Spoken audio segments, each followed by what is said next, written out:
Hello बच्चों, स्वागत है आप सभी का हमारे YouTube channel JSM studies online में। तो हम अपने पिछले लेक्चर में क्वेश्चन नंबर 3 तक 2019 का 340 FG सेट नंबर 4 कर चुके हैं।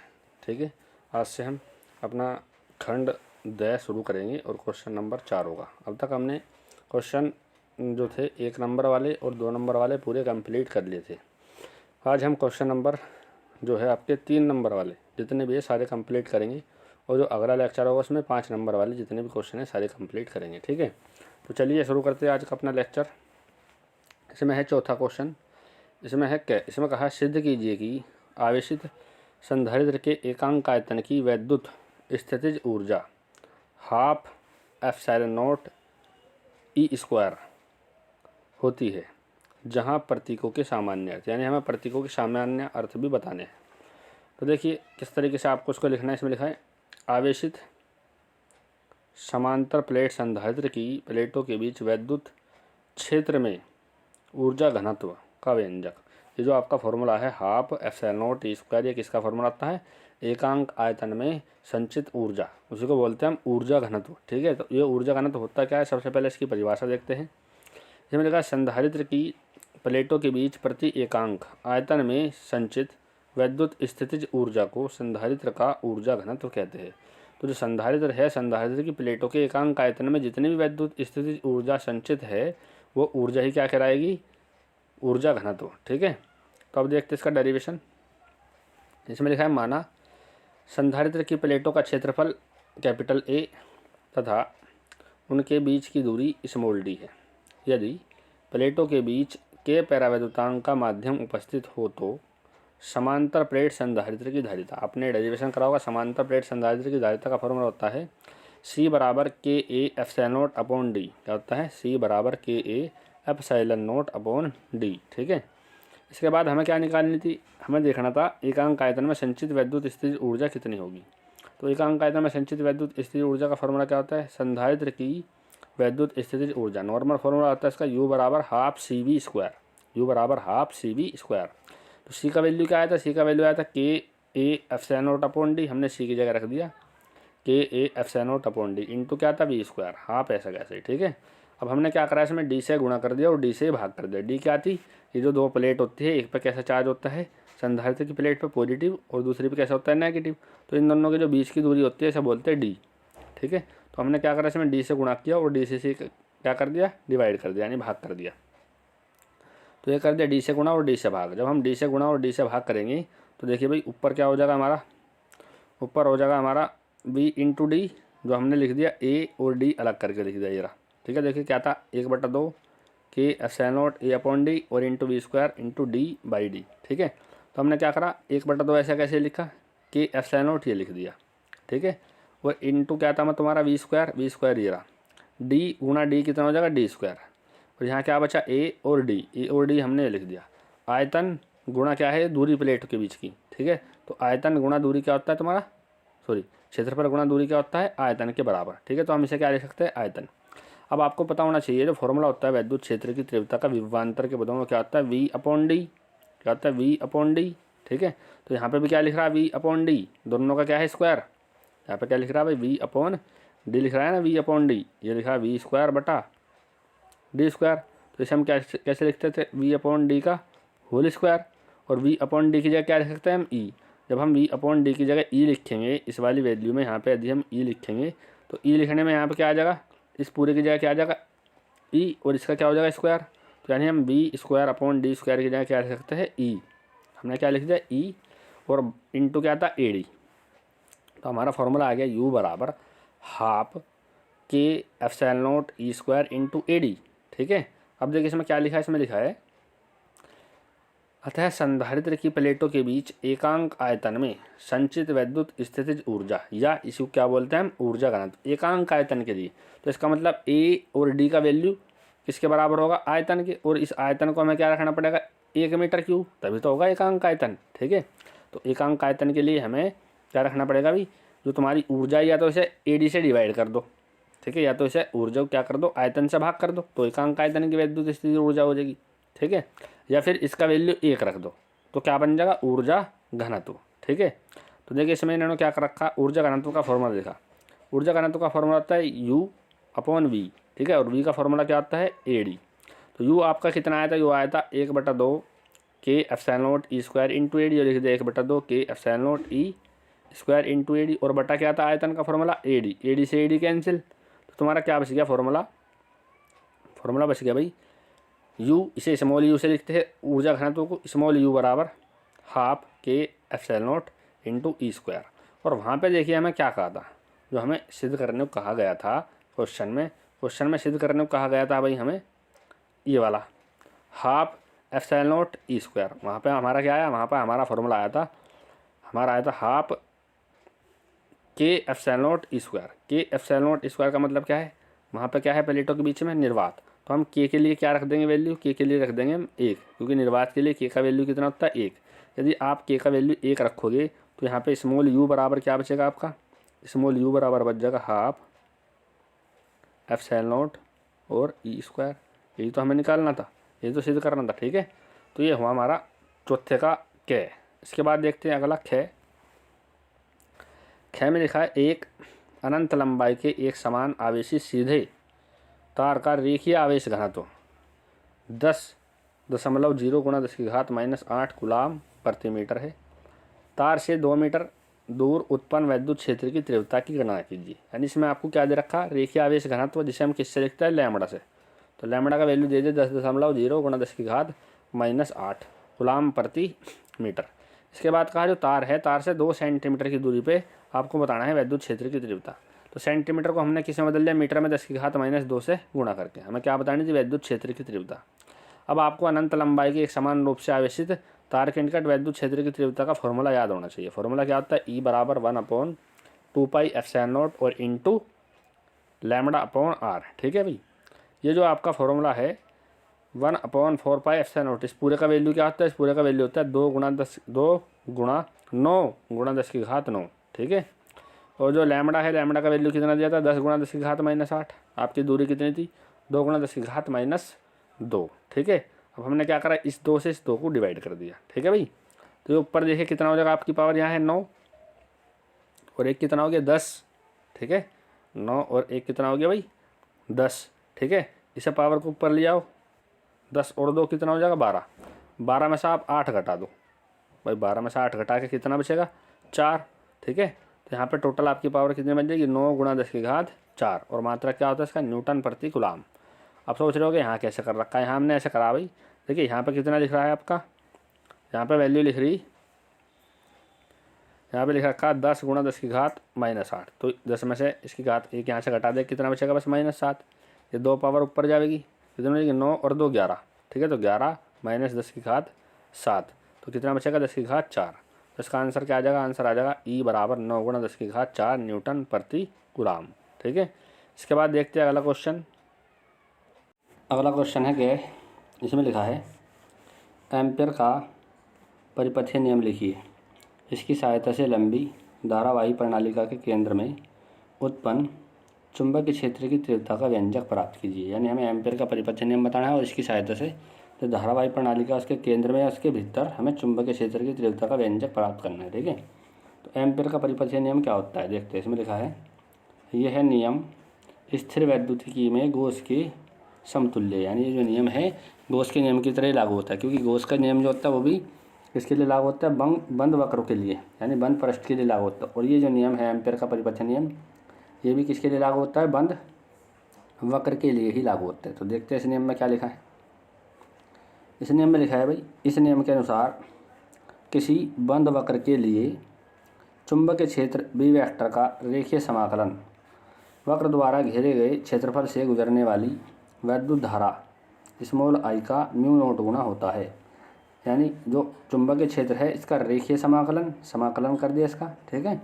ये जो है रेखीय समाकलन जो आपका वक्र द्वारा घेरा गया क्षेत्रफल है उससे गुजरने वाली वैद्युत धारा का μ0 गुना होता है, ठीक है। अब ये μ0 गुना क्या होता है, μ0 होता है आपका निर्वात की चुंबकशीलता। इसे क्या बोलते हैं, निर्वात की चुंबकशीलता। अब इसमें डेरिवेशन कहा था धारावाही प्रणालिका के भीतर हमें क्या बताना था, चुंबकीय क्षेत्र। तो यह है लंबी धारावाही प्रणालिका, कैसी है भाई, लंबी धारावाही प्रणालिका के भीतर चुंबकीय क्षेत्र। ये क्या है, एक एल लंबाई की, स्मॉल एल लंबाई की धारावाही प्रणाली का है जिसमें तार के कुल फेरों की संख्या कितनी है, कैपिटल एन। इसमें लिखा है चित्र के अनुसार एक लंबी धारावाही प्रणाली की लंबाई स्मॉल एल तथा प्रणालिका में कुल फेरे, जो तार के फेरे, जो तार लपेटा गया है इसके फेरे कितने हैं, कैपिटल एन है। प्रणालिका में स्मॉल आई वैद्युत धारा बह रही है, उसमें जो वैद्युत धारा बह रही है तार में, जो वैद्युत धारा प्रवाहित कर रखी है वो कितनी है, स्मॉल आई वैद्युत धारा। ठीक है, तो इसके लिए देखिए फॉर्मूला क्या होता है। अतः प्रणालिका के भीतर उत्पन्न चुंबकीय क्षेत्र, चुंबकीय क्षेत्र का फॉर्मूला क्या होता है, बी बराबर म्यू नोट स्मॉल एन आई। अब ये स्मॉल एन क्या होता है, स्मॉल एन तो एकांक लंबे तार में फेरे, एकांक लंबे तार में फेरे, यानी जो भी आपकी तार की टोटल लंबाई है जिसकी एकांक लंबाई में फेरे देखोगे तो कितना होता है, capital N upon small L. तो यानी इस वाले फॉर्मूले में हम स्मॉल एन की जगह क्या लिख सकते हैं, capital N upon small L. तो हमने क्या करा, तो चुंबकीय क्षेत्र होगा, चुंबकीय क्षेत्र क्या आ जाएगा आपका, आता है चुंबकीय क्षेत्र बी बराबर mu naught capital N small I और बटा स्मॉल एल। तो मात्रा क्या होता है इसका, मात्रा होता है वेबर प्रति मीटर स्क्वायर। ये हो गया इसका डेरिवेशन। ठीक है, इसके बाद देखिए इसमें क्या लिखा है, कभी कभी क्वेश्चन में पूछ लिया जाता है कि जो प्रणालिका उसके एक सिरे पे बताओ चुंबकीय क्षेत्र कितना होगा। तो जो प्रणालिका है उसमें कितने सिरे होते हैं, 2। तो इसमें लिखा है प्रणालिका में 2 सिरे होते हैं, अतः प्रति एक सिरे पर उत्पन्न चुंबकीय क्षेत्र कितना होगा भाई, V1 बराबर V2, यानी जितना एक सिरे पे होगा उतने ही दूसरे सिरे पे भी होगा। अब हम क्या करेंगे, जो आपके चुंबकीय क्षेत्र आया है इसे क्या कर देंगे, 2 से डिवाइड कर देंगे। ठीक है, तो कितना आ जाएगा, mu not an I upon 2 small L. ठीक है, या इसका दूसरा मात्रक क्या होता है, दूसरा मात्रक होता है न्यूटन प्रति एम्पियर मीटर। ठीक है, एक मात्रक क्या होता है इसका, वेबर प्रति मीटर स्क्वायर, और तीसरा मात्रक क्या होता है इसका, टेस्ला। एक और होता है गॉस। ठीक है, गॉस में क्या करते हैं, यदि हम गॉस में लिखते हैं तो हमें इसकी घात 4 से भी गुणा करनी पड़ती है। ठीक है भाई, इसके बाद देखिए क्या लिखा है इसमें, अगला क्वेश्चन देखते हैं। अगला क्वेश्चन है, इसमें लिखा है एक छोटा छड़ चुंबक जो एक समान बाह्य चुंबकीय क्षेत्र 0.30 टेस्ला के साथ 30 डिग्री का कोण बनाता है, इस पर 4.5 गुणा 10⁻⁻² न्यूटन मीटर बल आघूर्ण लगता है, चुंबकीय आघूर्ण का परिमाण ज्ञात कीजिए। ठीक है, इसमें हमें चुंबकीय क्षेत्र दिया है B 0.30 टेस्ला। ठीक है, जो एंगल दिया है चुंबकीय क्षेत्र से वो दिया है 30 डिग्री का, और जो बलाघूर्ण यानी टो दिया है वो दिया है 4.5 गुणा 10⁻² न्यूटन मीटर का, और हमें क्या निकालना है, चुंबकीय आघूर्ण। ठीक है, तो हम लगाओगे इसमें बलाघूर्ण का फॉर्मूला, बलाघूर्ण का फॉर्मूला क्या होता है, टो बराबर MB sin थीटा। ठीक है, हमें किसका वैल्यू निकालना है उसे अलग कर लेंगे, हमें निकालना है M का वैल्यू। तो जो B sin थीटा है किसके बेस में चला जाएगा, टो की, तो यानी M का फॉर्मूला आ जाएगा tau upon B sin theta. Tau का वैल्यू कितना था, टो का वैल्यू था 4.5 गुणा 10⁻²। ठीक है, और जो B का वैल्यू था वो था 0.30। अब देखिए आप पॉइंट के बाद 0 लिखो ना लिखो तो कुछ महत्व नहीं होता उसका। ठीक है, तो इसलिए हमने लिखा 0.3, और साइन थीटा का वैल्यू कितना था, 30। ठीक है भाई, तो हमने क्या करा, एक पॉइंट से पॉइंट हटा दिया, ऊपर कितना है 45, 3 से काट देंगे, 3 से कितनी बार कटेगा, 15 टाइम्स, यानी 15 बार कट जाएगा, और गुणा क्या है 10⁻²। जब आप साइन 30 का वैल्यू रखोगे तो साइन 30 का वैल्यू क्या था, 1/2, तो ये 2 कहाँ चला जाएगा ऊपर। ठीक है, क्या लिखोगे 1/2, 2 कहाँ चला जाएगा ऊपर, तो इसलिए हमने डायरेक्ट क्या लिख रखा भाई 1। ठीक है, इसका जो बटे में 2 आना था वो कहाँ चला गया, यहाँ पर पहुँच गया। ठीक है, तो आपका ऊपर कितना हो जाएगा, 15 दूनी 30 गुणा 10⁻²। ठीक है, ये जो -2 ऐसे कैसे लिख सकते हैं, इसे लिख सकते हैं हम इस तरीके से 30/100। ठीक है, 1 0 से 1 0 कैंसिल, और पॉइंट कहाँ लग जाएगा, यहाँ पे आगे लग जाएगा। ठीक है, तो ये आ गया आपका 0.30, और मात्रा क्या होता है इसका, एम्पियर मीटर स्क्वायर। ठीक है भाई, इसके बाद देखते हैं अगला क्वेश्चन है डे। इसमें कहा है विद्युत चुंबकीय तरंगे क्या होती है, इनके संचरण का आरेख दर्शाइए, विद्युत क्षेत्र के आयाम तथा चुंबकीय क्षेत्र के आयाम में संबंध लिखिए। यानी सबसे पहले आपको बताना है विद्युत चुंबकीय तरंगे होती क्या है। तो देखिए परिभाषा क्या होती है विद्युत चुंबकीय तरंगों की।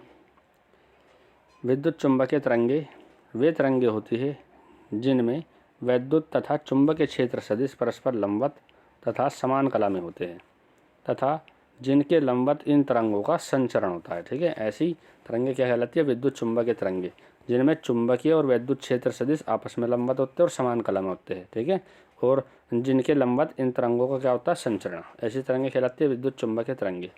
ठीक है, इसके बाद देखिए इसमें मैक्सवेल का नियम, ये भी लिखाना बहुत ज़रूरी है।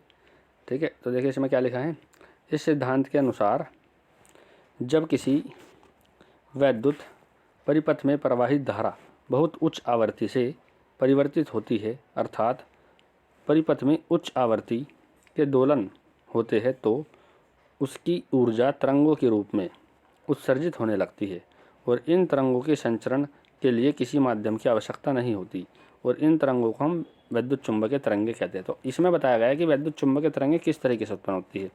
तो वैद्युत चुंबकीय तरंगे किस तरीके से उत्पन्न होती है, जब किसी भी वैद्युत धारा परिपथ में उच्च आवृत्ति से, विद्युत धारा का वैल्यू उच्च आवृत्ति से बदलेगा तो उससे क्या होगा, एनर्जी लॉस होगी। ठीक है, जो एनर्जी लॉस होगी वो किस रूप में होती है, तरंगों के रूप में बाहर निकलती है। ठीक है, और उन्हें चलने के लिए किसी मीडियम की रिक्वायरमेंट नहीं होती। तो जो ऐसी तरंगे है, ऐसी तरंगे क्या कहलाती है, विद्युत चुंबकीय तरंगे। इसके बाद इसमें कहा था इसका ग्राफ बनाइए। तो देखिए होता है ग्राफ, इसमें जो आपका वैद्युत क्षेत्र है, वैद्युत क्षेत्र, और ये क्या है, चुंबकीय क्षेत्र सदिश, ये क्या होते हैं, एक दूसरे के लंबवत, यानी एक जेड अक्ष में है तो दूसरा किस में, वाई अक्ष में। ठीक है, और जो तरंग चल रही है इन दोनों की भी लंबवत एक्स अक्ष की ओर। ठीक है, तो इसमें बताया गया था जो आपका चुंबकीय क्षेत्र और वैद्युत क्षेत्र वे कैसे होते हैं, परस्पर लंबवत और समान कला में होते हैं। ठीक है, और साथ ही साथ जो तरंग है, तरंग जो होती है इन दोनों की क्या चलती है, लंबवत, इन दोनों की लंबवत चलती है, यानी तरंग इस तरीके से चलेगी आगे की ओर। ठीक है भाई, और जो तुम्हारा जो चुंबकीय क्षेत्र और जो वैद्युत क्षेत्र है ये कैसे होगी, लंबवत होगी। तीनों देख लो, एक तो तरंग संचरण की दिशा एक्स अक्ष में है, जो आपका वैद्युत क्षेत्र है वो वाई अक्ष में है, और जो आपका चुंबकीय क्षेत्र है वो जेड अक्ष में है। ठीक है, तो इसके बाद देखते हैं इनमें संबंध सूत्र, देखिए क्या होता है। हमसे संबंध सूत्र पूछा था कि वैद्युत क्षेत्र के आयाम और चुंबकीय क्षेत्र के आयाम में क्या संबंध होता है। तो ये जो है आपका ई नोट, इसे बोलते हैं वैद्युत क्षेत्र का आयाम, और जो बी नोट इसे बोलते हैं चुंबकीय क्षेत्र का आयाम। इन दोनों का जो अनुपात है किसके बराबर होता है, सी। सी क्या होता है, प्रकाश की निर्वात में चाल के बराबर। ठीक है, प्रकाश की निर्वात में चाल। ठीक है, तो ये होता है इनमें संबंध सूत्र। इसके ऊपर क्वेश्चन जरूर पूछे जाते हैं। इसके बाद देखते हैं अगला क्वेश्चन 5 का क्या है। तो देखिए इसमें क्या लिखा है, इसमें लिखा है न्यूनतम विचलन की अवस्था में प्रिज्म के पदार्थ के अपवर्तनांक का व्यंजक प्राप्त कीजिए। यानी न्यूनतम विचलन की कंडीशन में क्या करना है, प्रिज्म के पदार्थ के अपवर्तनांक के लिए व्यंजक प्राप्त करना है। तो इसमें हमने मान लिया एक प्रिज्म है ए, बी और सी, इसके जो तल ए और बी है उस पर एक प्रकाश किरण आके गिरी पी क्यू, और जब वो इसमें अंदर एंटर करी तो कैसे होगी, ये जो तल है प्रिज्म का बी सी इसके समांतर, और जो निकलेगी इस तरीके से आर क्यू निकली है। तो हमने क्या करा यहाँ पे, जो प्रकाश किरण जो आने वाली थी पी क्यू, इसे इस तरीके से आगे की ओर डॉटेड डॉटेड बढ़ा दिया। ठीक है, और जो निर्गत किरण थी इसे पीछे की ओर डॉटेड डॉटेड हटा दिया। तो ये दोनों किरणें आपस में जहाँ भी एक दूसरे को कटेगी वहाँ पर बनेगा एक कोण। ठीक है, इस कोण को हम क्या बोलते हैं, विचलन कोण। अब इन्होंने कहा अल्पतम विचलन की स्थिति में बताइए, तो ये एंगल क्या मान लेंगे हम, अल्पतम विचलित कोण, यानी इसे लिखेंगे हम डेल्टा एम से। ठीक है, अब जो ये आपकी आपतित किरण आई थी पी क्यू, ठीक है, ये है आपका अभिलंब डी एफ। आपतित किरण और अभिलंब के बीच में जो कोण बनेगा वो कोण कौन सा होगा भाई, आपतन कोण आई। ठीक है, ये है आपका आपतन कोण आई। ठीक है, अब देखिए जो अंदर वाला कोण है ये आपकी कौन सी किरण थी, ये वाली थी अपवर्तित किरण, और ये है अभिलंब, तो अंदर ये वाला एंगल कौन सा बनेगा, ये बनेगा अपवर्तन कोण। ठीक है, तो जो बाहर प्रकाश किरण निकली और ये है एक अभिलंब आपका कौन सा, जी एफ। ठीक है भाई, तो ये जो हमारा कोण है इसे हमने कोण को मान लिया कौन सा, निर्गमन कोण, और इसे मानना आई डैश, तो इसे अंदर हमने मान लिया क्या है, आर डैश। ठीक है भाई, तो देखिए अब आप यहाँ ध्यान से देखिए ये वाली बात, ये बहुत खास है इस डायग्राम के अंदर। ये जो आपका एंगल बन रहा था यहाँ पे आपतन कोण अभिलंब के साथ जो कोण बना रही थी यहाँ पे प्रकाश किरण, ये वाला और जो ये पूरा एंगल है ये दोनों कैसे है, शीर्षाभिमुख कोण। इसलिए ये जो आई है ये अंदर वाले आई के बराबर ही होना चाहिए, परंतु इसमें से निचल रहा ये कोण किसके बराबर, आर के। तो ऊपर टोटल कितना थे यहाँ से लेके यहाँ तक आई, तो इसमें से हम नीचे से ये घटा देंगे आर, तो ऊपर वाला जो एंगल बचा ये वाला एंगल किसके बराबर बचेगा, आई माइनस आर। इसी प्रकार से ये वाला बच जाएगा I dash minus R dash. ठीक है, अब आपकी समझ में आ गया होगा अंदर वाला ये जो कोण है, ये वाला जो एंगल बचा अंदर वाला ये किसके बराबर होगा, आई माइनस आर, और जो इधर है ये किसके बराबर होगा, I dash minus R dash. ठीक है, अब देखते हैं इसके लिए अल्पतम विचलन के लिए कहा था इन्होंने। तो देखिए अल्पतम विचलन की क्या शर्त होती है, अल्पतम विचलन की शर्त होती है जो आपका विचलन कोण है उसे मानते हैं हम अल्पतम, यानी जो डेल्टा है इसे किसके बराबर लिखते हैं, डेल्टा एम की, और जो आपका आपतन कोण है इसे निर्गमन कोण के बराबर लिखते हैं, और जो अपवर्तन कोण है इसे आर डैश के बराबर लिखते हैं। यानी आई बराबर क्या होता है, आई डैश, आर बराबर आर डैश, ठीक है। और डेल्टा बराबर क्या होता है, डेल्टा एम, ठीक है। इसके बाद देखिए चित्र में कौन सा त्रिभुज लिया है, त्रिभुज ई क्यू आर। अब देखिए चित्र में त्रिभुज ई क्यू आर कहाँ पे है, यह आपका त्रिभुज ई क्यू और आर, यानी ये वाला त्रिभुज लिया है ई क्यू आर, ठीक है। ई क्यू आर में जो बाहर का एंगल है ये कितना है, डेल्टा। अंदर का ये वाला कितना है, ये है आई माइनस आर, और जो अंदर का ये वाला है ये वाला कितना होगा, I dash minus R dash, तो ये लिखा है। तो आपको पता होना चाहिए जो बाहर का कोण होता है बहिष्ठ कोण, वो अंतः सम्मुख दोनों कोने के योग के क्या होता है, बराबर। तो यानी जो आपका ये एंगल है डेल्टा, से हम क्या लिख सकते हैं, I minus R plus I dash minus R, ठीक है भाई, आर डैश। तो इसमें हमने क्या करा, आई वाले एक तरफ ले लिए, ठीक है। ये कैसा बचेगा, माइनस का आर, ये कैसा बचेगा, माइनस का आर डैश। दोनों में से माइनस कॉमन ले लो, इन्हें भी अलग लिख लिया, ठीक है। तो ये आ गया आपका डेल्टा बराबर आई प्लस आई डैश और minus R plus R dash, ठीक है। अब लिखा अल्पतम विचलन की स्थिति में हम क्या लिखेंगे, डेल्टा को डेल्टा एम के बराबर, आई को आई डैश के बराबर और आर को आर डैश के बराबर लिखेंगे, ठीक है। तो इसमें देखिए हमने क्या करा, जब हम यहाँ इस वाले समीकरण में यहाँ पे लिख देंगे हम आई डैश की जगह, और यहाँ पे लिख देंगे आर डैश की जगह। आई प्लस आई कितना हो जाएगा, 2i, और आर प्लस आर कितना हो जाएगा, 2r, ठीक है। इसे मान लिया हमने समीकरण नंबर फर्स्ट। इसके बाद देखिए इसमें लिखा है कोण Q प्लस कोण R बराबर क्या होगा, 180। अब देखिए इसमें कोण Q कहाँ है और कोण R कहाँ है, तो देखते हैं इसमें। तो कोण Q है आपका, कोण Q है ये वाला एंगल, ये वाले एंगल की बात कर रहे हैं कोण Q, ठीक है। और प्लस कोण R, ये वाला एंगल। अब देखिए ये क्या था आपका अभिलंब, और ये भी क्या है अभिलंब। तो ये वाला एंगल कितने का होगा, 90 डिग्री का अभिलंब का, और ये वाला भी कितना होगा, 90 डिग्री का। तो यानी Q प्लस R किसके बराबर होगा, 180 के, ठीक है। इसके बाद देखिए क्या लिखा है, इसके बाद लिखा है and angle A plus F बराबर 180। अब देखिए इसमें ए और एफ कहाँ है, एंगल ए और एफ के बारे में बताया है इन्होंने कि ये दोनों कैसे 180। एंगल ए ये रहा, ये वाला एंगल, और एंगल ये है एफ। तो ये कैसे है, ये है आपका समांतर चतुर्भुज, ये वाला यहाँ से लेके यहाँ तक इस तरीके से, ये जो हमने लाइन किया, ये कैसा है, चतुर्भुज। तो चतुर्भुज होता है इसके दोनों आमने सामने के कोनों के योग का वैल्यू कितना होता है, 180, ठीक है। तो यानी ए और एफ किसके बराबर होगा, 180 के बराबर। तो हमने क्या करा, यहाँ पे लिख दिया कि आपका एंगल ए और एंगल एफ किसके बराबर है, 180 के। इसे मान लिया समीकरण फर्स्ट, ठीक है। अब त्रिभुज फिर से लगाए, त्रिभुज क्यू एफ आर। तो देखिए त्रिभुज क्यू एफ आर कहाँ है इस चित्र में, देखते हैं त्रिभुज क्यू एफ आर। त्रिभुज क्यू एफ आर, ये है आपका त्रिभुज क्यू, यहाँ से लेके एफ और आर, यानी ये वाला त्रिभुज है निचले वाला त्रिभुज Q F R. Q F R में ये जो एंगल है ये आर है, ये कैसा है आर डैश, और ये कैसा है हमारा तीसरा एंगल एफ, यानी R plus R dash plus F. इन तीनों का योग कैसे होगा, त्रिभुज के तीनों का योग, तीनों कोनों का योग किसके बराबर होता है, 180 के। तो हमने यही वाली बात लिख दी यहाँ पे कि आपका angle R plus R dash और प्लस एफ ये किसके बराबर होगा, 180 के बराबर, ठीक है। अब जो आपकी समीकरण ये आई थी पहली और जो समीकरण ये आई दूसरी, इन दोनों में क्या करा हमने, पहली में से दूसरी घटा दिया। जब हम समीकरण पहली में से दूसरी समीकरण हम माइनस करेंगे तो देखिए क्या बचेगा, यहाँ पे हमने इस वाले समीकरण में से इसे घटाओगे तो ये माइनस माइनस से कैंसिल हो जाएगी। यहाँ बचेगा आपका आर प्लस आर और माइनस ए, ठीक है, माइनस ए। ये 180 माइनस 180 बराबर क्या हो जाएगा, 0, और ये ए चला जाएगा इधर, तो आपका हो जाएगा आर प्लस आर डैश, यहाँ पे आर डैश था बराबर ए, ठीक है भाई। तो आर किसके बराबर होता है आपका, आर डैश के, यानी यहाँ पे भी हम क्या लिख सकते हैं, आर प्लस आर लिख देंगे बराबर ए। तो आपका आर प्लस आर कितना हो जाएगा भाई, 2r। तो 2r बराबर कितना हो जाएगा, ए। तो ये लिखा है 2r बराबर ए, ठीक है। अब हम क्या लिख देंगे यहाँ, यदि हमें r का वैल्यू निकालना तो r का वैल्यू कितना हो जाएगा, a/2। ये हमने मान लिया, ये किसका वैल्यू आ गया हमारा r क्या है, आपका अपवर्तन कोण। अब जो ये वैल्यू आई है आपकी r की, इसे समीकरण रख देंगे फर्स्ट में, ठीक है। तो देखिए समीकरण फर्स्ट क्या थी, समीकरण फर्स्ट आपकी ये थी डेल्टा m बराबर 2i माइनस 2r। तो यहाँ पर रख देंगे हम इसकी जगह a/2। तो हमने ये रख दिया ये वाला वैल्यू यहाँ, डेल्टा m बराबर 2i ऐसा कैसा ही, और माइनस 2r की जगह क्या लिख दिया, a/2। 2 से 2 कैंसिल हुआ, ठीक है। तो क्या बच गया 2i माइनस ए, जो आपका ये बचा 2i माइनस ए, इसे माइनस ए को इधर लिया, कैसा हो गया प्लस का, तो हो गया आपका डेल्टा m प्लस ए बराबर 2i। अब हम यहाँ से i का वैल्यू निकाल लेंगे, तो i का वैल्यू कितना हो जाएगा, डेल्टा m प्लस a/2। ये कहाँ चला जाएगा, अपॉन में 2। तो यानी यहाँ से आपका आपतन कोण निकल गया, आपने अपवर्तन कोण भी निकाल लिया r। अब लगा देंगे स्नेल का नियम, ठीक है।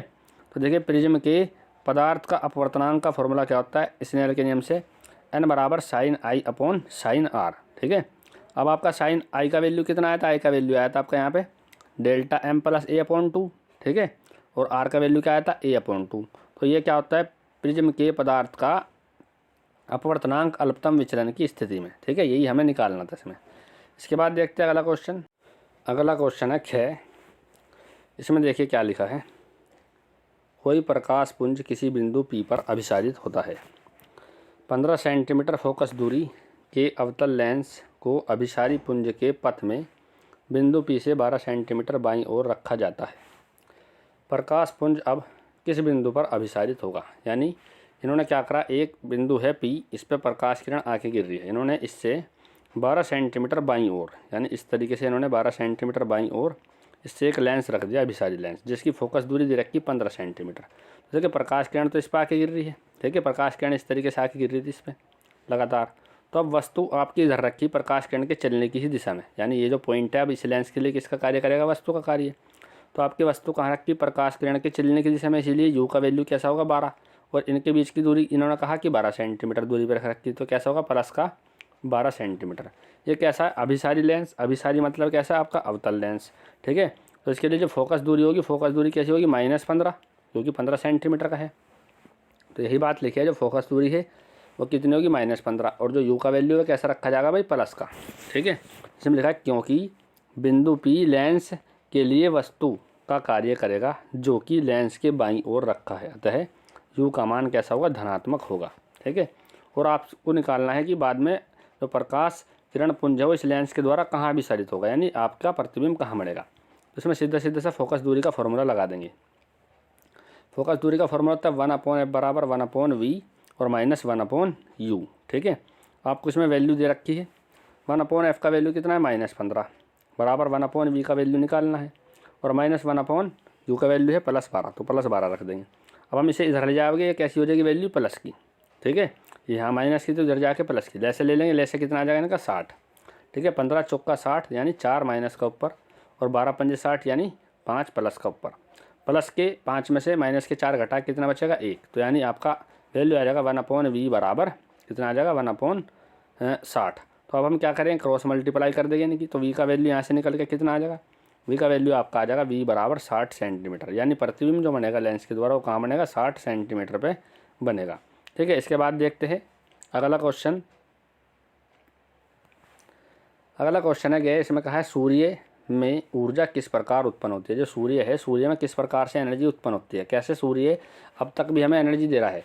जो सूर्य है लगातार ब्रह्मांड में एनर्जी निकाल रहा है लगातार, तो ऐसी कौन सी प्रोसेस चल रही है सूर्य के अंदर जो इतनी एनर्जी इसके अंदर बन रही है लगातार, ऐसा कौन सी रिएक्शन है, कौन सी अभिक्रिया है, ये सब हमें इसमें बताना पड़ेगा। ठीक है, तो इसमें यही पूछा है कि सूर्य में ऊर्जा किस प्रकार से उत्पन्न हो रही है, कि इसकी एनर्जी खत्म ही नहीं हो रही। ठीक है, तो देखिए इसमें क्या लिखा है, सूर्य की ऊर्जा यानी सोलर एनर्जी। इसमें लिखा है सूर्य ऊर्जा का विशाल स्रोत है। सूर्य लगभग 4 × 10⁻26 जूल प्रति सेकंड की दर से ऊर्जा, प्रकाश व ऊष्मा के रूप में उत्सर्जित कर रहा है। यानी सूर्य जो है वो 4 × 10⁻26 जूल प्रति सेकंड इतनी सारी एनर्जी 1 सेकंड में निकाल रहा है, वो भी किस किस के रूप में, प्रकाश के रूप में और ऊष्मा के रूप में निकाल रहा है। ठीक है भाई, इस ऊर्जा का उत्सर्जन करोड़ों वर्षों से हो रहा है, और ये ऊर्जा कब से निकल रही है, देख लो करोड़ों वर्षों से। ये लिखा है इतनी अधिक मात्रा में ऊर्जा का उत्पादन रासायनिक अभिक्रियाओं द्वारा संभव नहीं है। यानी जो रासायनिक रिएक्शंस है, जो आपकी केमिकल रिएक्शंस, जो रासायनिक रिएक्शंस है, इनके द्वारा संभव नहीं है। आधुनिक मतानुसार सूर्य की अपार ऊर्जा का स्रोत उसमें उपस्थित हल्के नाभिकों का संलयन है। ठीक है, यानी जो हल्के नाभिक है, हल्के नाभिक जब आपस में जुड़ते हैं तब एनर्जी निकलती है, और जब टूटते हैं तब एनर्जी निकलती है। ठीक है, तो इन्होंने बताया जब हल्के नाभिक आपस में जुड़ते हैं तो उनसे जो एनर्जी निकलती है वही है सूर्य के निकलने, जो सूर्य से निकलने वाली एनर्जी है वो इसी रिएक्शन पर आधारित है। ठीक है, कोई केमिकल प्रोसेस नहीं चल रहा है वहाँ पे। तो इसमें देखिए क्या लिखा है, इसके बाद इसमें लिखा है कि सूर्य के बाह्य पृष्ठ का ताप लगभग कितना होता है, 6900 केल्विन। अब आपको ये टेम्परेचर ध्यान रखना, क्योंकि ये मल्टीपल चॉइस क्वेश्चन में कितनी बार ही पूछा गया है। जो सूर्य है, सूर्य का जो बाहरी पृष्ठ है उसका टेम्परेचर कितना होता है, 6900 केल्विन, तथा इसके भीतरी भाग का ताप कितना होता है, 2 × 10⁻7 केल्विन। देख रहे कितना ज़्यादा होता है, लगभग 2000 लाख केल्विन, ठीक है। और लिखा है सूर्य के द्रव्य का लगभग 90% भाग हाइड्रोजन व हीलियम का, यानी जो सूर्य बना हुआ है जिस भी पदार्थ से बना हुआ उसमें 90% क्या है आपका हाइड्रोजन और हीलियम, और जो शेष 10% भाग है वो अन्य हल्के तत्व उसके अंदर विद्यमान है। यानी आपका 90% मोस्टली जो आपका सूर्य है किससे बना हुआ है, हीलियम से और हाइड्रोजन से। ये बहुत खास बात है। फिर लिखा है सूर्य का ताप बहुत अधिक होने के कारण सभी तत्व नाभिकीय अवस्था में होते हैं। ऐसा क्यों भाई?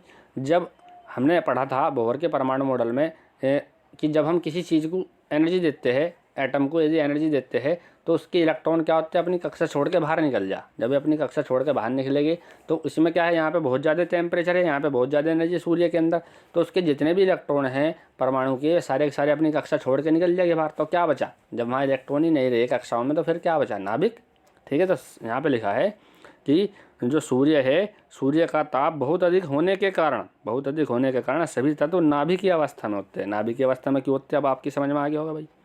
इसके बाद देखिए क्या लिखा है इसमें, इन नाभिकों का वेग इतना अधिक होता है कि इनके परस्पर टकराने से इनका संलयन स्वतः हो जाता है। और ये जो नाभिक एक दूसरे से बहुत तेज़ी से गति करते रहते हैं और टकराते रहते हैं एक दूसरे। जैसे ही आपस में टकराते हैं तो दो नाभिक आपस में एक दूसरे से क्या होते हैं, जुड़ जाते हैं। जैसा बोलते हैं संलयन। संलयन का मतलब है छोटे नाभिकों का आपस में मिलकर किसी बड़े नाभिक का निर्माण करना, वो कहलाता है संलयन। तो यहाँ पे लिखा है कि इनके परस्पर टक्कर से इनका क्या हो जाता है, स्वतः यानी अपने आप ही संलयन हो जाता है।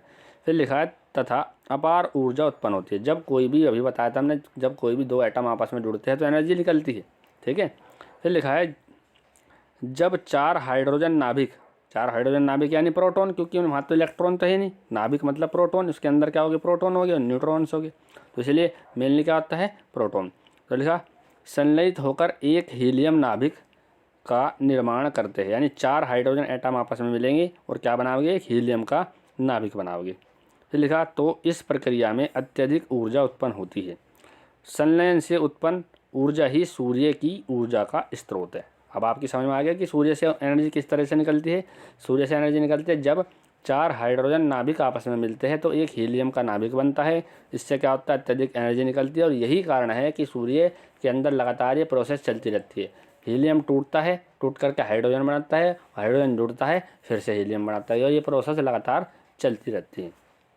इसके बाद इसमें पूछा था कि इसके लिए यदि आपके पास कोई आवश्यक समीकरण हो तो भी दे दीजिए। पूछा ना, आवश्यक समीकरण देकर समझाइए, यानी समीकरण भी आपको देंगे। तो देखिए इसमें क्या लिखा है। फिर इसमें लिखा बेथे के अनुसार, साइंटिस्ट का नाम है बेथे के अनुसार हाइड्रोजन नाभिकों का हीलियम नाभिक में संलयन निम्नलिखित दो प्रकार से हो सकता है। पहला इसका प्रकार है कार्बन साइकिल। इसमें दो साइकिल होते हैं, पहला होता है कार्बन साइकिल, दूसरा होता है प्रोटॉन प्रोटॉन साइकिल, ठीक है। और दोनों ही इंपॉर्टेंट है, ये अलग अलग भी पूछे गए हैं पेपर में, ठीक है, कि कार्बन साइकिल को विस्तार से लिखिए, प्रोटॉन प्रोटॉन साइकिल को विस्तार से लिखिए। तो आपको ये सब कुछ लिखना है जो हम इसमें आपको बताओगे। पहला है कार्बन साइकिल, ठीक है। इसमें लिखा है सूर्य में चार हाइड्रोजन नाभिकों यानी चार प्रोटोनों का एक हीलियम नाभिक में संलयन सीधे न होकर कई ताप नाभिकीय अभिक्रियाओं की एक साइकिल के रूप में होता है। साइकिल का मतलब एक चक्र के रूप में होता है, जिसमें कार्बन एक उत्प्रेरक का कार्य करता है। इसलिए इस साइकिल यानी चक्र को कार्बन साइकिल कहते हैं। इस साइकिल में 6 अभिक्रियाएं निम्नवत होती है। तो उन्होंने बताया जो आपका हाइड्रोजन है वो सीधे ऐसे नहीं कि भाई चार हाइड्रोजन नाभिक आ गए आपस में और वे एक दूसरे से चिपक गए, बन गया एक हीलियम, ऐसा नहीं होता। तो इसमें क्या होता है, ये एक प्रोसेस होती है। पहले जो आपका एक हाइड्रोजन का नाभिक है वो किससे मिलेगा, कार्बन से। और कार्बन किसका कार्य करता है, उत्प्रेरक। उत्प्रेरक का तो मतलब आपको पता ही होगा, ठीक है, जो उत्प्रेरित करता है। तो इससे क्या होता है, जो पहला हाइड्रोजन नाभिक है मिलेगा किससे, कार्बन से, और क्या बना देगा 7n13 यानी 7n13। तो देखो ये बना, और इससे भी क्या निकलेगी, एनर्जी निकलेगी। फिर अब इसमें क्या हुआ, ये फिर से टूट गया। इसने क्या निकल रहा है, एक यहाँ से निकाल दिया आपका 1 बीटा 0 और न्यूट्रिनो निकल रहा, ठीक है भाई। और ये भी आपका क्या होता है, एक प्रकार का पार्टिकल्स होता है। आपको पता होगा ये कौन सा पार्टिकल्स होता है, पॉजिट्रॉन, ठीक है भाई। इसके बाद क्या हुआ, ये आपका बन गया 6C13 यानी 6C13 बन गया आपका। अब इससे फिर से एक हाइड्रोजन एटम जुड़ेगा और क्या ये क्या बना देगा 7n14। अब जो 7n14 है आपको पता है 7n14 कैसा होता है, ये बिल्कुल स्थायी होता है, ठीक है, ये अस्थायी होता है, ठीक है। तो इसमें क्या हुआ 7N14 बना। अब 7N14 से एक हाइड्रोजन परमाणु फिर से जुड़ा। अब देखो तीसरा हाइड्रोजन परमाणु जुड़ रहा है, उसने क्या बनाया 8O15 यानी ऑक्सीजन का क्या बना दिया समस्थानिक, ठीक है। परंतु इसका वास्तव में जो परमाणु क्रमांक क्या होता है 16, तो 16 तो यहाँ पे है नहीं और फिर से यहाँ पे एनर्जी निकलेगी, ठीक है। अब जो ये आपका 8O16 है ये फिर से एक निकाल देगा प्रोटॉन और न्यूट्रॉन निकल लेगा और फिर यहाँ पे क्या होगा आपका ये बन जाएगा 7N15 यानी 7N15।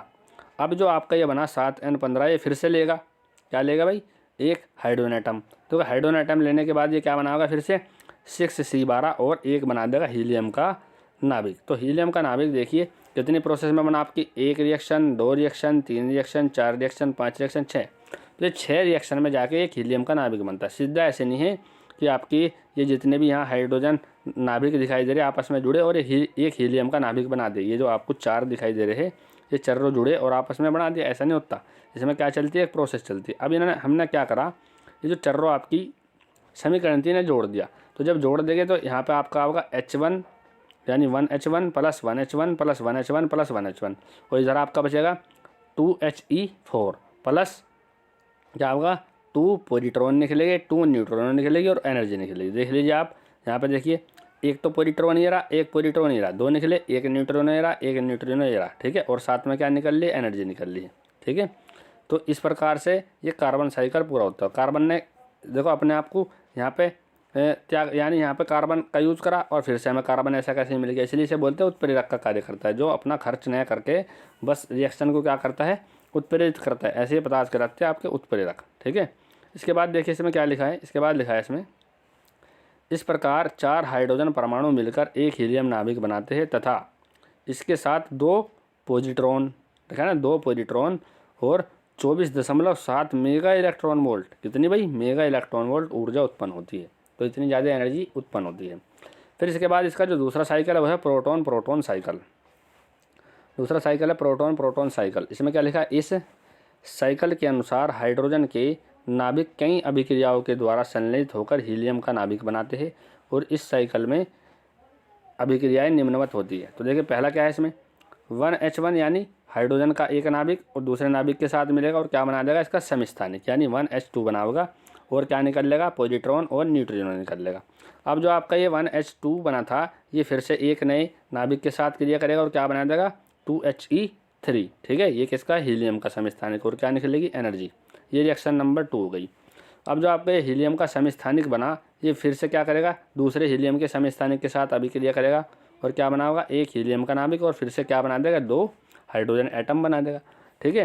तो फिर लिखा है इसमें जो तृतीय क्रिया के लिए आवश्यक है कि प्रथम दोनों क्रियाएं 2 बार हो, अतः समीकरण 1 व 2 में से प्रति एक को 2 से गुणा करने पर फिर तीनों समीकरणों को जोड़ देंगे। यानी इसमें जैसे कि यहाँ पे यदि आपको एक जो मिला है हीलियम का समस्थानिक, एक हीलियम का समस्थानिक कब मिला जब आपने ये वाली रिएक्शन करी और ये वाली रिएक्शन करी, यानी दो बार ये आपस में जुड़े, यानी 3 हाइड्रोजन एटम टोटल खर्चा हुआ। एक हाइड्रोजन एटम ये रहा एक हाइड्रोजन ये रहा एक हाइड्रोजन, तीनों ने मिलकर क्या बना दिया एक हमारा हीलियम का समस्थानिक बना दिया, ठीक है भाई। तो इन्होंने कहा कि एक बनाने के लिए कितनी रिएक्शन हुई आपकी 2, तो यानी यदि आपको 2 चाहिए ऐसे तो कितनी रिएक्शन होगी टोटल 4, तो यानी इसकी भी 2 से गुणा कर दो और इसकी भी 2 से गुणा कर दो, 2 और 2 कितनी हो जाएगी 4 रिएक्शन, ठीक है भाई। तो उन्होंने यही करा 2 से गुणा कर दिया इसमें और 2 से गुणा करने के बाद देखिए आपका समीकरण क्या आ जाता है सब बराबर रख के ये आ जाएगा आपका पिछले समीकरण के जैसे ही आएगा सेम, ठीक है 1H1 plus 1H1 plus 1H1 plus 1H1, ठीक है, और बराबर 2He4 प्लस 2 पॉजिट्रॉन मिलेगी 2 न्यूट्रॉन मिलेगी और यहाँ पे जो एनर्जी निकलते हैं वो निकलते 26.7 मेगा इलेक्ट्रॉन वोल्ट, ठीक है। इसमें लिखा स्पष्ट है कि इस क्रिया में 26.7 मेगा इलेक्ट्रॉन वोल्ट ऊर्जा मुक्त होती है, अर्थात इस साइकिल का भी परिणाम वही होता है जो कार्बन साइकिल का होता है, ठीक है भाई। ये थी इसकी रिएक्शंस। इसके बाद देखते हैं अगला क्वेश्चन। अगला क्वेश्चन है इसी का अथवा। तो देखिए इसमें क्या कहा है, ये अथवा में है क्वेश्चन, ठीक है, अथवा ऊपर नहीं लिखा पर ये अथवा में है। या तो आप वो क्वेश्चन कीजिए सूर्य किस प्रकार से एनर्जी उत्पन्न करता है, या फिर ये वाला क्वेश्चन कीजिए। इसमें लिखा है हाइड्रोजन परमाणु का बोहर मॉडल स्पष्ट कीजिए। तो हाइड्रोजन परमाणु का बोहर मॉडल होता क्या है, देखिए इसमें क्या लिखा है बोहर का परमाणु मॉडल, ठीक है।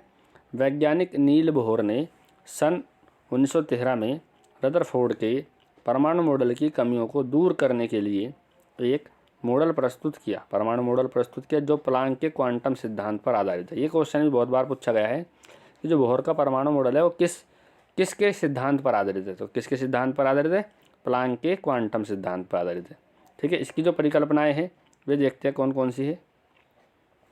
पहली थी इसकी, इलेक्ट्रॉन नाभिक के चारों ओर केवल उन्हीं कक्षाओं में चक्कर लगाते हैं जिनके लिए उनका कोणीय संवेग को किससे लिखते हैं? MVR NH लिख दीजिए यहाँ। NH/2π का क्या होता है? पूर्ण गुणज होता है। ठीक है, अर्थात कोणीय संवेग इसके गुणज के बराबर होता है NH/2π। N क्या है? वो कक्षा की संख्या, H क्या होता है? प्लांक नियतांक, और 2π क्या होती है? संख्या, और MVR क्या होता है? कोणीय संवेग। ठीक है भाई, N क्या होता है? यो कक्षा पहली भी हो सकती है, दूसरी भी, तीसरी भी और चौथी भी हो सकती है। H क्या होता है? प्लांक नियतांक, और इसका वैल्यू क्या होता है भाई? इसका वैल्यू होता है 6.6 × 10⁻34 जूल सेकंड। ठीक है, इसके बाद इसका दूसरा पॉइंट है, दूसरे पॉइंट में है स्थायी कक्षाओं में घूमते समय इलेक्ट्रॉन ऊर्जा का उत्सर्जन नहीं करते। यानी जब इलेक्ट्रॉन स्थायी कक्षा में घूमते हैं तो ऊर्जा का उत्सर्जन नहीं करते, अतः परमाणु का स्थायित्व बना रहता है। NV स्थायी कक्षा में घूमते हुए इलेक्ट्रॉन की एनर्जी कितनी होती है? En = -RHc/n²। ठीक है, जो रदरफोर्ड थे, रदरफोर्ड ने क्या बताया था? रदरफोर्ड ने बताया था कि जब इलेक्ट्रॉन कक्षाओं में घूमते हैं तो वे लगातार एनर्जी निकालते रहते हैं। इससे क्या होगा? एक समय में क्या होगा? जो रदरफोर्ड के अनुसार इलेक्ट्रॉन की एनर्जी एक समय में खर्च हो जाएगी और क्या हो जाएगा? नाभिक के अंदर गिर जाएगा। इसका मतलब क्या है? परमाणु का अस्तित्व भी खत्म हो जाएगा।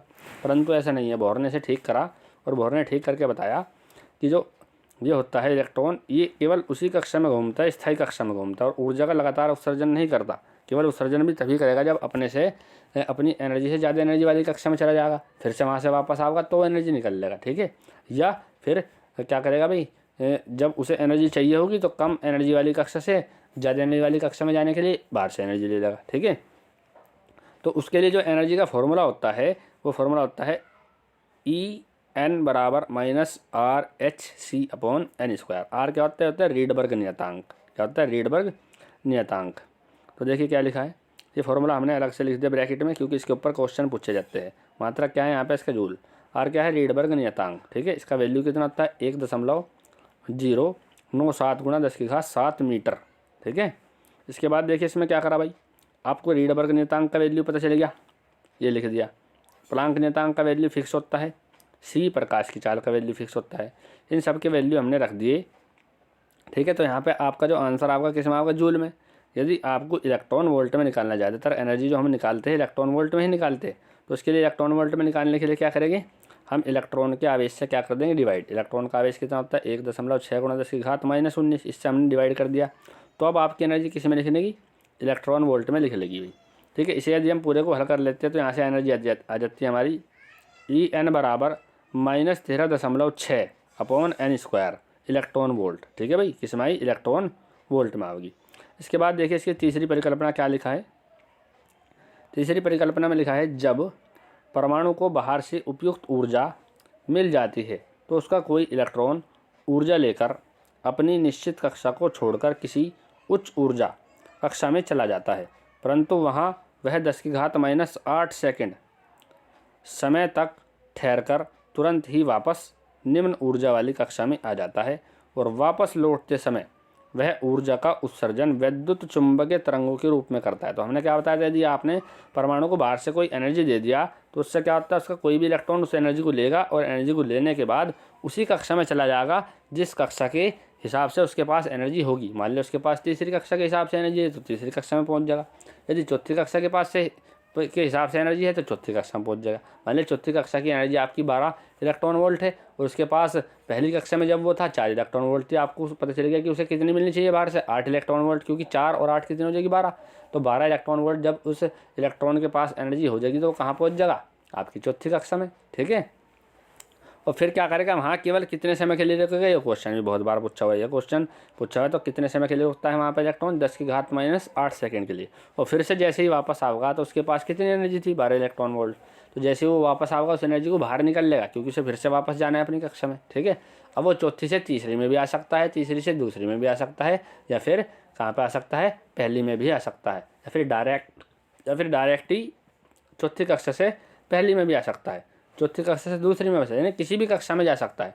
जब वो उच्च कक्षा से निम्न कक्षा में आएगा तो एनर्जी जो है वो क्या करेगा, लूज, यानी एनर्जी को बाहर निकल लेगा, उत्सर्जन करेगा उसका। और जो एनर्जी निकलेगी किस रूप में निकलेगी, ये क्वेश्चन भी पूछा जाता है। वो निकलते हैं विद्युत चुंबकीय तरंगों के रूप में, ठीक है भाई।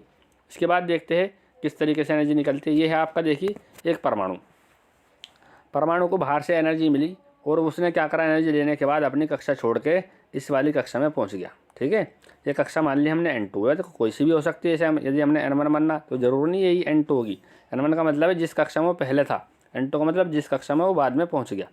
तो उसने क्या करा, वो एनर्जी लिया और एनर्जी लेने के बाद अपनी ऊर्जा से उच्च वाली कक्षा में पहुँच गया। जैसे अब वो वहाँ से वापस आएगा तो यहाँ से क्या करेगा, यहाँ से एनर्जी निकल लेगा, एनर्जी निकलेगी यहाँ से बाहर, ठीक है। और जो एनर्जी निकलेगी कैसे निकलेगी, विद्युत चुंबकीय तरंगों के रूप में बाहर निकलेगी, ठीक है भाई। अब देखिए इसका फॉर्मूला क्या होता है। यदि हम पहली कक्षा के लिए देखें तो N1 कक्षा में इलेक्ट्रॉन की ऊर्जा, तो क्या होगा फॉर्मूला, EN1 बराबर -RHc/N1²। यदि दूसरी कक्षा के लिए देखेंगे तो क्या हो जाएगा, EN2 बराबर -Hc/N2²। अब हम देखेंगे कितनी एनर्जी निकली होगी। तो उसके लिए क्या करेंगे, हमें पता है दूसरी कक्षा में एनर्जी ज़्यादा होती है, पहली कक्षा में एनर्जी कम होगी। तो क्या लिखेंगे, EN2 - EN1, ठीक है भाई, EN2 - EN1। तो EN2 का वैल्यू कितना था आपका, -RHc/N2²। और बीच में क्या होगा, माइनस, और माइनस माइनस क्या हो जाएगा, प्लस, क्योंकि ये भी कैसा है, माइनस का, ठीक है। तो हो जाएगा प्लस RHc/N1², ठीक है भाई। इन दोनों में से क्या कॉमन है, इन दोनों में से कॉमन है आपका RHc कॉमन ले लिया। यहाँ कैसे बचेगा, 1/N1²। यहाँ कैसे बचेगा, 1/N2²। माइनस वाला हमने पीछे लिख लिया और प्लस वाला आगे लिख लिया, कोई फर्क नहीं पड़ता इससे, ठीक है भाई। और जो आपकी एनर्जी है, ये प्लांक के अनुसार जो एनर्जी है वो किसके बराबर होती है, hν के बराबर, क्योंकि इन्होंने किसका यूज़ करा था, प्लांक के क्वांटम सिद्धांत का। तो जो एनर्जी का अंतर जो आता है वो किसके बराबर होता है, hν के बराबर। तो यानी हम इसकी जगह क्या लिख सकते हैं, hν, ठीक है भाई। तो इसके बाद हमने क्या करा, न्यू का फॉर्मूला क्या होता है, न्यू का फॉर्मूला होता है C/λ। तो हमने यहाँ पे न्यू की जगह क्या रख दिया, C/λ। तो Hc से Hc कैंसिल हो जाएगा, तो यहाँ पे क्या बचेगा, 1/λ बराबर R और ब्रैकेट के अंदर 1/N1² - 1/N2²। यह आ जाएगा आपका तरंग दैर्ध्य का फॉर्मूला। इसके ऊपर भी बहुत सारे क्वेश्चन पूछे जाते हैं, ठीक है भाई। ये था आपका बोहर का परमाणु मॉडल। इसके बाद में देखते हैं अगला क्वेश्चन। अगला क्वेश्चन है, इसमें कहा एक पदार्थ की देहली तरंग दैर्ध्य 6000 एंगस्ट्रॉम है। इस पदार्थ पर 5000 एंगस्ट्रॉम का प्रकाश डालने पर उत्सर्जित फोटो इलेक्ट्रॉनों की अधिकतम गतिज ऊर्जा बताइए। यानी जो हमें देहली तरंग दैर्ध्य दिया है इसे लिखते हैं हम λ0 से। इसका वैल्यू दिया है 6000 एंगस्ट्रॉम। वो जो प्रकाश आके गिर रहा है उसकी तरंग दैर्ध्य है 5000 एंगस्ट्रॉम, ठीक है। तो जब हमें देहली तरंग दैर्ध्य दिया है, आपको ध्यान रखना है देहली तरंग दैर्ध्य से हम निकालते हैं कार्यफलन, ठीक है। और जो आपको प्रकाश की तरंग दैर्ध्य इससे निकालते हैं प्रकाश फोटोनों की एनर्जी, ठीक है भाई। तो इसमें हमने क्या करा, कार्यफलन का फॉर्मूला लगा दिया। W बराबर क्या होता है, Hc/λ0, और इसके लिए क्या होता है, Hc/λ, ठीक है। H का वैल्यू क्या होता है, 6.6 × 10⁻⁻34 जो लिख दिया हमने, ठीक है। और इंटू प्रकाश की चाल क्या होती है, 3 × 10⁸8। अब इसमें दिया था 6000 एंगस्ट्रॉम, एंगस्ट्रॉम को किस में बदल दिया, मीटर में 10⁻³ से गुणा कर दिया। ऐसा ही सेम यहाँ कर दिया। H का वैल्यू रख दिया 6.6 × 10⁻⁻34 और प्रकाश की चाल 3 × 10⁸8। ये क्या था, 5000 एंगस्ट्रॉम। एंगस्ट्रॉम को मीटर में बदलने के लिए 10⁻10 से गुणा कर दिया, ठीक है। ऊपर हमने इन दोनों की आपस में मल्टीप्लाई कर लिया और यहाँ पे पावर कितनी है आपकी, 34 में से 8 घटा दें, कितनी बचेगी, 26, ठीक है। यदि आप 6.6 की 3 से गुणा करोगे तो कितना आ जाएगा, 19.8। और नीचे यहाँ पावर कितनी थी, +3, और यहाँ कितनी है, -10। तो +3 घटा कितनी बचेगी, -7। ऐसे ही हमने सेम यहाँ पे भी कर लिया, ठीक है भाई। अब हमने इसे 6 से, ये जो पावर आपकी -7 हम ऊपर लेगी तो कैसी हो जाएगी, प्लस की। इधर भी हम ऊपर लेंगे, कैसी हो जाएगी, प्लस की। 6 से यदि आप डिवाइड करोगे तो यहाँ से आपका वैल्यू क्या होगा, यहाँ से आपका वैल्यू आ जाएगा 3.3। और ये कितनी थी भाई, -26 में से 7 घटा दो, कितनी बचेगी, -19, ठीक है। ऐसे यहाँ पे भी -19। तो हमने इससे पहले 6 से डिवाइड करके कितना आ गया हमारा वैल्यू, 3.3 × 10⁻⁻19, ठीक है। और यहाँ पे 5 से डिवाइड करने के बाद कितना आ जाएगा, 3.3 9×10⁻⁻�19।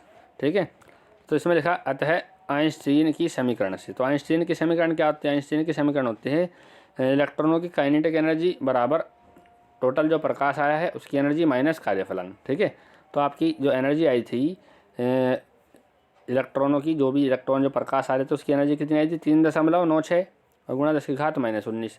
और जो कार्यफलन आया था वो कितना आया था?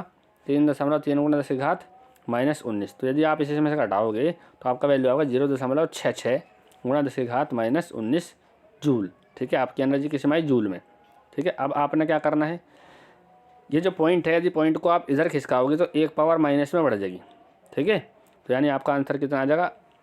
ई के बराबर 6.6 गुणा 10⁻⁻20 जूल। यदि इसे आपको इलेक्ट्रॉन वोल्ट में बदलना है तो क्या कर देंगे? 1.6 गुणा 10⁻⁻19 से डिवाइड कर देंगे। ठीक है, अदरवाइज नहीं बदलना है तो बस ऐसा कैसे छोड़ देंगे। ठीक है, इसके बाद देखते हैं अगला क्वेश्चन।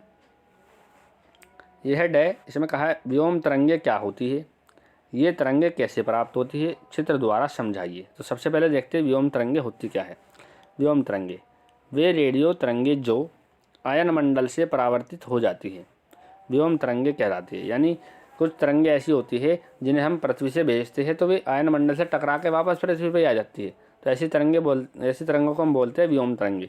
और जो तरंगे टकरा के वापस नहीं आती उनके लिए हमने क्या कर रखा? सैटेलाइट लगा रखी है। ठीक है, तो सैटेलाइट क्या करते हैं? उन्हें फिर से पकड़ के वापस पृथ्वी पर ट्रांसफ़र कर देते हैं। फिर लिखा है कि यह विधि व्योम तरंग संचरण कहलाती है। इस तरीके से तरंगों का संचरण करना, एक स्थान से दूसरे स्थान पर भेजना, वो क्या कहलाता है? व्योम तरंग संचरण। अब ये खास बात है, ये बहुत बार पूछा हुआ है कि व्योम तरंगों की आवृत्ति 3 मेगाहर्ट्ज़ से 30 मेगाहर्ट्ज़ तक होती है। कितनी होती है? 3 मेगाहर्ट्ज़ से 30 मेगाहर्ट्ज़ तक। अब देखते हैं, ये तो होगी इसकी परिभाषा। अब देखते हैं कैसे प्राप्त करते हैं इन्हें। तो देखिए कैसे प्राप्त करते हैं, मैं क्या लिखा है? 4 मेगाहर्ट्ज़ से 40 मेगाहर्ट्ज़ तक आवृत्ति के संगठन के लिए व्योम तरंगों का प्रयोग किया जाता है। यानी इनका यूज़ कहाँ से कहाँ तक कर सकते हैं हम? 4 मेगाहर्ट्ज़ से 40 मेगाहर्ट्ज़ तक। फिर लिखा है व्योम तरंगों का संचरण, यानी व्योम तरंगे कैसे संचरित होती है। इसमें लिखा है वे रेडियो तरंगे जो आयन मंडल से ही परावर्तित हो जाती है, वे क्या कहलाती है? आपकी व्योम तरंगे। व्योम तरंग का संचरण वायुमंडल में आयन मंडल की उपस्थिति के कारण होता है। यानी वायुमंडल में आपका क्या होता है? आयन मंडल। तो आयन मंडल से ही टकरा के वापस आती है। ठीक है, यदि आयन मंडल नहीं होगा तो टकरा के वापस नहीं आने की, अंतरिक्ष में चली जाएगी। ठीक है, तो किसके टकरा के वापस आने से होता है? आयन मंडल से टकरा के वापस आने से, जिसके गुण समय के साथ साथ बदलते हैं। अतः व्योम तरंगों द्वारा संचरण अविश्वसनीय है। यानी इसके जो इसमें क्या होता है? आपकी जो आयन मंडल होता है इसमें अलग अलग इलेक्ट्रॉन्स की लेयर्स पाई जाती है। ठीक है, तो उनका जो डेंसिटी है, जो घनत्व है, लगातार बदलता रहता है। इसीलिए अविश्वसनीय, पता नहीं भाई सिग्नल, ये प्रकाश किरणें, ये जो आपकी रेडियो तरंग है ये जाके वापस आवेगी भी या नहीं आवेगी। ठीक है, इसलिए अविश्वसनीय है। इसे लिखा है फिर आयन मंडल की ऊंचाई पृथ्वी की सतह से 75 किलोमीटर से 400 किलोमीटर तक होती है। ये खास बात है इसमें। ठीक है, आयन मंडल कहाँ से कहाँ तक होता है? 75 किलोमीटर से पृथ्वी की ऊंचाई से, यानी पृथ्वी की सतह से 75 किलोमीटर से 400 किलोमीटर तक होता है। फिर लिखा है इसका यह नाम इसलिए है क्योंकि इसमें बहुत कम संख्या में आयन अथवा आवेशित कण विद्यमान होते हैं। इसका नाम इसलिए है क्योंकि इसमें जो आयन है और जो कण है बहुत कम संख्या में विद्यमान होते हैं। सूर्य से आने वाले पराबैंगनी तथा अन्य उच्च आवर्ती विकिरण पृथ्वी के वायुमंडल में उपस्थित वायु के अणुओं द्वारा अवशोषित हो जाते हैं, जिससे वायु के अणु आयनित हो जाते हैं। आयनित का मतलब क्या हो गया? वे अपने इलेक्ट्रॉन बाहर निकाल लें, क्योंकि ना फालतू एनर्जी मिल जाएगी, वे अपनी कक्षा छोड़ छोड़ के भाग जाएंगे बाहर। ठीक है, तो लिखा है अर्थात अणुओं से इलेक्ट्रॉन अलग हो जाते हैं। लिखा ना साफ साफ, अणुओं से इलेक्ट्रॉन अलग हो जाते हैं। इलेक्ट्रॉन धन आयन बनाते हैं, यानी इलेक्ट्रॉन बाहर निकल के क्या बना देंगे? धन आयन। चूँकि विभिन्न ऊंचाइयों पर वायुमंडल का रासायनिक संगठन अलग अलग होता है। साफ साफ लिखा है, यदि आप पृथ्वी तल से अलग अलग ऊंचाई पर देखोगे तो वायुमंडल का संगठन भी अलग अलग मिलेगा। अतः पूरे आयन मंडल में आयनीकरण एक समान नहीं होता, यानी कहीं पे ये पार्टिकल ज़्यादा होते हैं, कहीं पे कम होते हैं, बल्कि अनियमित रूप से परिवर्तित होता है तथा आयनों की विभिन्न परतें बन जाती है, यानी आयन की लेयर्स बन जाती है। फिर लिखा है आयन मंडल का वह भाग जहाँ आयनों की तीव्रता अधिकतम होती है तथा इनके दोनों ओर कम तीव्रता होती है। मान लीजिए एक पट्टी है तो इसका मतलब क्या है? यहाँ पे ज़्यादा आयन होंगे, फिर यहाँ पे खाली स्थान है, फिर एक पट्टी है। ठीक है। तो यहाँ पे आयन ज़्यादा हो गया, यानी जहाँ पे आपको एक लेयर दिखाई देगी वहाँ पे तो आयन की मात्रा ज़्यादा होगी, उसके दोनों और कम होगी, यही बात लिखी इसमें। और वो जो एक लेयर है उसे क्या बोले, परत कहलाता है, ठीक है। वो जो है आपका जहाँ पे तीव्रता ज़्यादा होगी वो क्या कहलाएगी, परत कहलाता है। फिर लिखा चित्र में ये परतें डी, ई, F1 व F2 द्वारा प्रदर्शित की गई है। चित्र भी अभी आपको दिखाते हैं। फिर लिखा रात्रि में डी परत लुप्त हो जाती है। ये बहुत खास बात है, ये बहुत बार पूछा हुआ क्वेश्चन है कि रात्रि में कौन सी परत आयन मंडल में से विलुप्त हो जाती है, तो कौन सी परत है, डी परत। तथा F1 व F2 अति व्यापित हो जाती है। अतः रात्रि में केवल ई व एफ परतें ही रहती है। तो रात्रि में कौन कौन सी परत बची रह जाती है, केवल ई और एफ। और कौन सी परत विलुप्त हो जाती है, डी। और कौन सी अतिव्यापी हो जाती है, F1 और F2। यहाँ से देखो क्वेश्चन बनते हैं बहुत सारे। इसके बाद देखिए इसमें क्या लिखा है, इसके बाद लिखा है आयनीकरण की सांद्रता ऊंचाई के साथ बदलती है। यानी आयन की जो लेवल है, आयन की जो सांद्रता का मतलब है कहाँ ज़्यादा है कहाँ कम है, वो ऊंचाई के साथ साथ बदलती है। वायुमंडल का घनत्व ऊंचाई के साथ घटता है।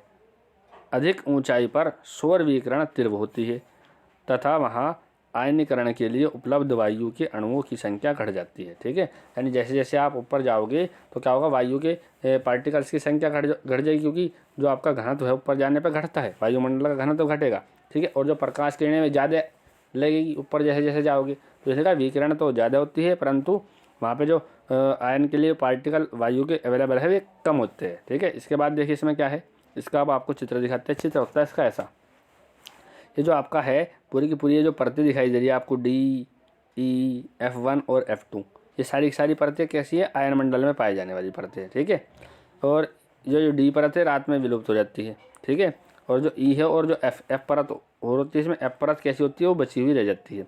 और जो F1 और F2 है कैसी होती है, अतिव्यापित हो जाती है, या एक दूसरे से मिक्स हो जाती है, ठीक है। अतिव्यापन का मतलब आपने पढ़ा होगा, मिक्स हो जाती है। तो यहाँ से हम क्या करते हैं, ये है आपकी पृथ्वी। पृथ्वी से हम किसी सिग्नल से, इसे बोलते हैं आपका प्रेक्षित एंटीना, इससे यहाँ से तरंगे भेजते हैं। तरंगे क्या होती है, आयनमंडल से टकरा के वापस पृथ्वी पर ही आ जाती है, ठीक है। तो इनका विश्वास कुछ नहीं होता, क्योंकि जो डेंसिटी है इन लेयरों की वो बदलती रहती है लगातार, ठीक है। तो यही पूछा था इसमें किस तरीके से इनका संचरण होता है, किस तरीके से इनका डायग्राम है, वो आपको दिखाया। इसके बाद देखिए इसमें क्या लिखा है, इसके बाद लिखा है पृथ्वी के निकट यद्यपि अणुओं की सांद्रता बहुत अधिक होती है। यानी पृथ्वी के निकट जो होती है इनकी सांद्रता ज़्यादा होती है, जैसे जैसे ऊपर जाते हैं सांद्रता घटती जाती है। और सौर विकिरणों की तीव्रता कम होती है, ठीक है, क्योंकि इसमें से पार होकर आना पड़ेगा वायुमंडल में से, तो विकिरण की जो मात्रा है घटती चली जाती है, ठीक है। अतः आयनीकरण भी कम होता है, यानी पृथ्वी के समीप आयनीकरण भी कम होता है। मध्य ऊंचाई पर आयनीकरण घनत्व शीर्ष पर होता है, यानी मध्य ऊंचाई पर जो देखोगे आप आयनीकरण सबसे ज़्यादा होगा। शीर्ष पर का मतलब है सबसे ज़्यादा होगा।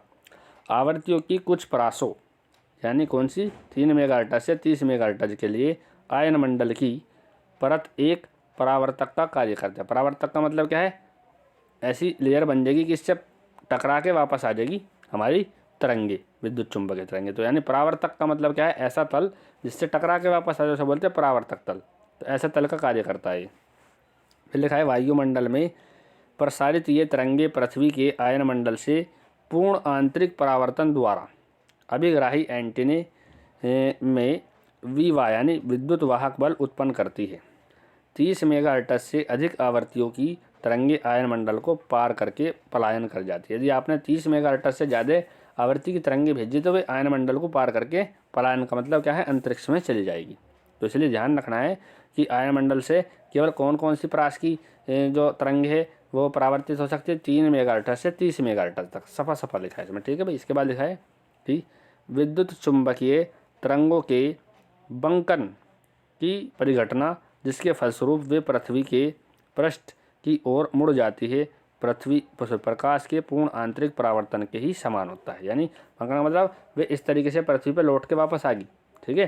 तो ये कैसा होता है, पूर्ण आंतरिक परावर्तन की तरह ही। पूर्ण आंतरिक परावर्तन क्या होता है, यदि हम क्रांतिक कोण का वैल्यू, यदि हम आपतन कोण का वैल्यू क्रांतिक कोण के वैल्यू से थोड़ा सा भी अधिक बढ़ाते हैं तो प्रकाश किरण विरल माध्यम में ले जाकर सघन माध्यम में वापस आ जाती है। ऐसे यहाँ पर होता है, ठीक है भाई।